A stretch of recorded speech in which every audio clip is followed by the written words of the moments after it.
Hmm? Kalau 24 jam. 6 sore ya, Dok? 24 jam ya berarti jam 6 pagi Pagi lagi. lagi. Iya, Pagi lagi. jam 6 pagi lagi. Tapi dengan catatan Bapak-bapak, selama 24 jam itu dia nggak copot sepatu, sepatunya nggak robek, kaos kakinya nggak sobek, ya. Dia pakai ketika tidur juga,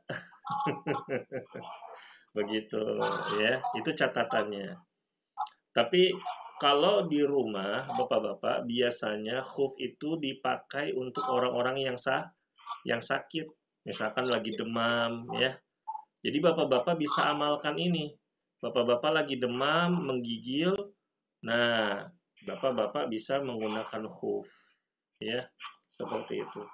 Atau kalau lagi safar, ya, bapak-bapak, lagi safar di tengah hutan, atau seperti misalkan para pencinta alam, misalkan Mas Tian sama teman-temannya naik gunung, kira-kira Mas Tian nanti rencana mau naik gunung apa Mas Tian? Misalkan gunung anu apa? Merbabu. Merbabu, Masya Allah. Galaksinya Bapak. Gunung Merbabu. Nah, Mas Tian nanti bisa ngamalin ini. Naik Merbabu berapa lama tuh? Misalkan 3 hari 3 malam. Pas tuh Mas Tian. Mas Tian wudhu subuh nih, subuh wudhu pakai kaos kaki, pakai sepatu hiking. Udah nggak usah dicopot-copot lagi tuh sepatu sampai 3 hari, begitu sampai 72 jam. Cara wudhunya lebih gampang, begitu. Ya, Kalau misalnya kentut, ntar wudhunya pakai hook juga. iya. Jadi nggak repot copot sepatu kan? Oh, dua. Paham nggak Mas Tian? Paham, paham. Paham. Nah, ini Mas Tian nanti bisa diamalkan. Kalau lagi naik Gunung Merbabu juga sampaikan ke teman-teman biar juga awet air, ya air nggak boros, begitu. Lalu juga ketika di gunung, Mas Tian misalkan nih karena safar, boleh nggak kemarin kita bahas wudhu basuhnya sekali-sekali? Boleh. Boleh, tapi ya itu tadi lihat persediaan airnya. Kalau persediaan air buat minumnya cukup, ya kita basuh lebih dari sekali. Tapi kalau misalkan kalau di gunung itu kan harus turun jalur dulu gitu ya, ngambil air susah, kesusahan gitu ya. Nah, maka lihat sisi maslahat dan sisi mudorotnya gitu. Nah, jadi gitu ya Bapak-bapak ya. Ketika orang tadi dia mau sholat subuh ya dalam kondisi qadarullah nih dia lagi sakit, dia demam, dia pakai sweater, dia wudhu, dia setelah itu pakai sweater, pakai kaos kaki, dia berangkat ke masjid, pulang jam 6 sampai rumah tiba-tiba dia kentut, tiba-tiba dia buang angin. Nah, batas mengusap khufnya itu adalah sampai jam 6 pagi besoknya. Begitu, ya. Nah, lalu Bapak-bapak rahimakumullah bagian yang ketujuh yaitu mengusap jabiroh. Jabiroh itu perban atau gips ya Bapak-bapak. Lalu sorban, sorban itu yang jadi kita pakai imamah Bapak-bapak jadi diubet-ubet gitu ya, sorban dan kerudung wanita. Ini penting nih Bapak-bapak, kerudung wanita. Mau yang penting nih. Jabiroh adalah kayu atau yang semisalnya seperti gips yang diikatkan pada anggota badan yang patah. Biasanya kan kalau orang patah tuh digips ya Bapak-bapak, nauzubillah ya. Nah, bagian yang patah, Bapak-bapak, bagian yang digips misalkan nih tangan yang kanan atau ya tangan yang kanan misalkan patah digips ya. Maka cara berwudunya adalah Bapak-bapak ya kita usapkan air di atasnya. Diusapkan, bukan diguyur. Bapak jangan diguyur ya, diusap aja ya, diusap aja ya, begitu. Nah, ini boleh, tetapi Bapak-bapak rahimakumullah ya, ini harus diperhatikan. harus ditanyakan sama dokter, ya. Biasanya kalau misalkan ada lukanya nggak boleh kena air, nah jangan dipaksa, jangan dibasuh pakai air. Dibasuhnya pakai apa kemarin, Pak? Diusapnya pakai apa? Penggantinya? Udah belajar loh. Lupa. Apa Mas Ayo? Tayamum, Pak. Betul. Masya Allah. Sahih, tayamum. Jadi, ditayamumkan. Jadi, misalkan nih kita udah wudhu komplit. Nah, misalkan nih bagian tangan kanan tadi, ketika kita mau basuh tangan kanan, ditayamumkan. Sekali aja, gitu. Tapi ini bapak-bapak harus konsultasi dulu sama siapa? Dokter. Kalau dokter bilang, oh, kalau cuma kena usapan air nggak masalah. Begitu. Maka yang lebih afdol kita usap pakai air. Ya. Tapi kalau misalkan kata dokter, oh nggak bisa Pak, ini lukanya nggak boleh kena air.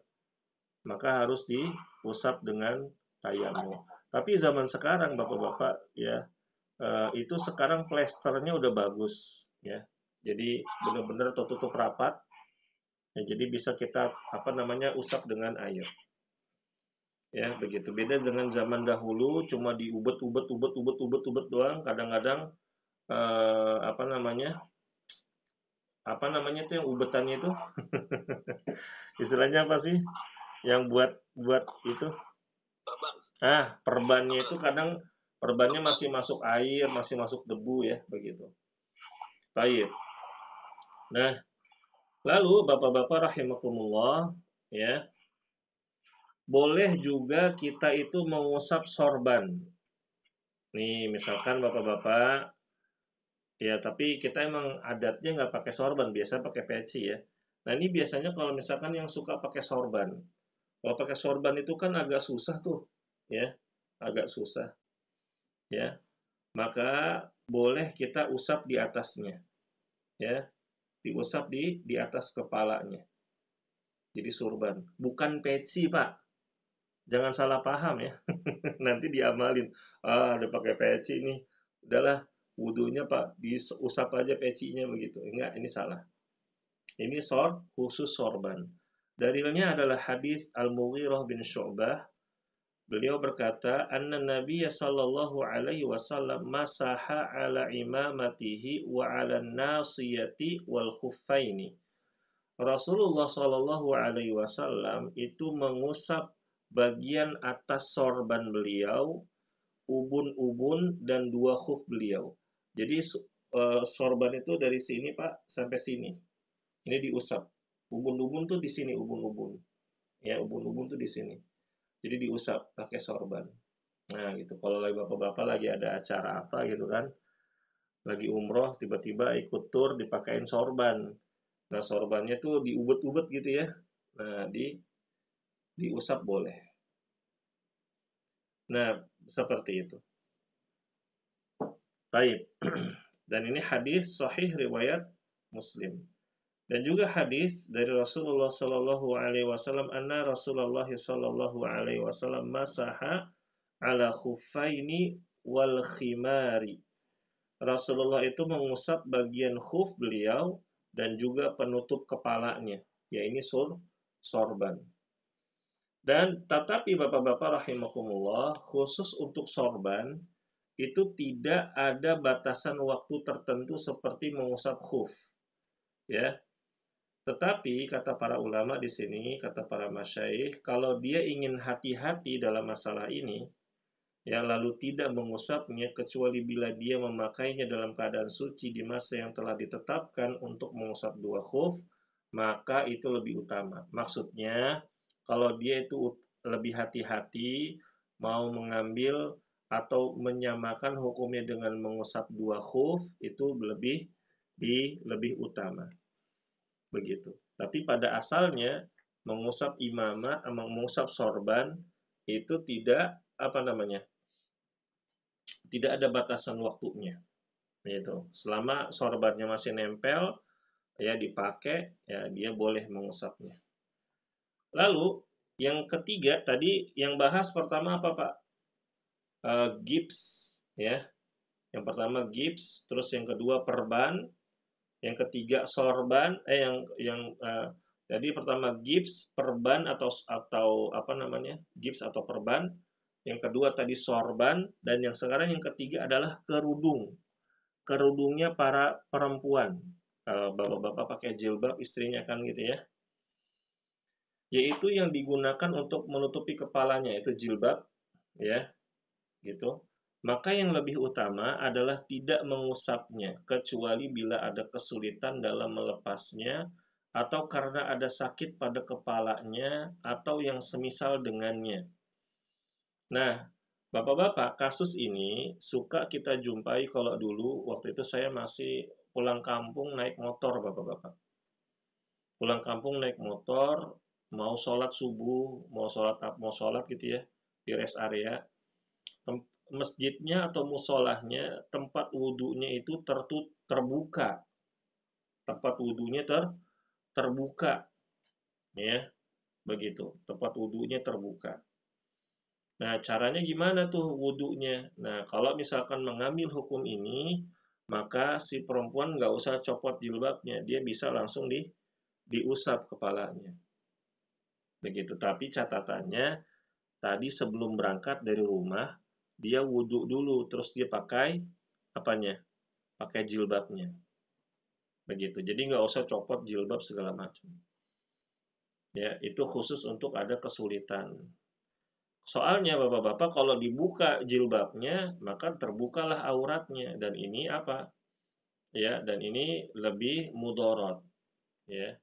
Yang sering kita saksikan sekarang ibu-ibu kalau udah pakai jilbab gitu ya, dia pakai jilbab ya, pas mau wudhu wudhunya dicopot biar begitu ya, itu nggak boleh ya bapak-bapak ya.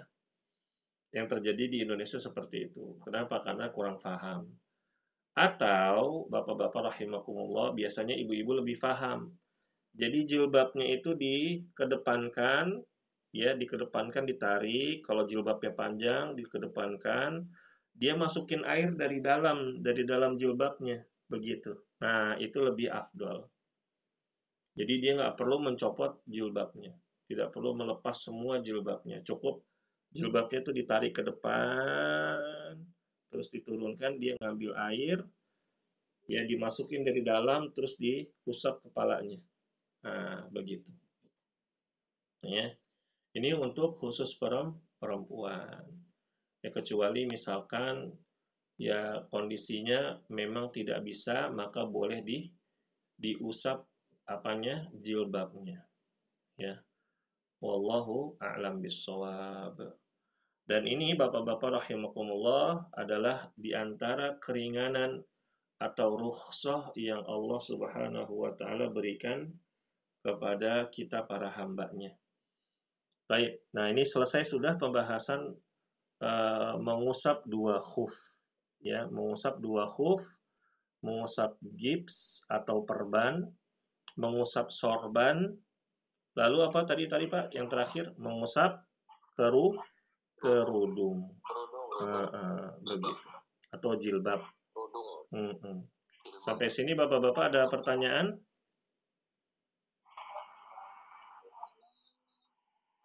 Jelas semua? Jelas ya.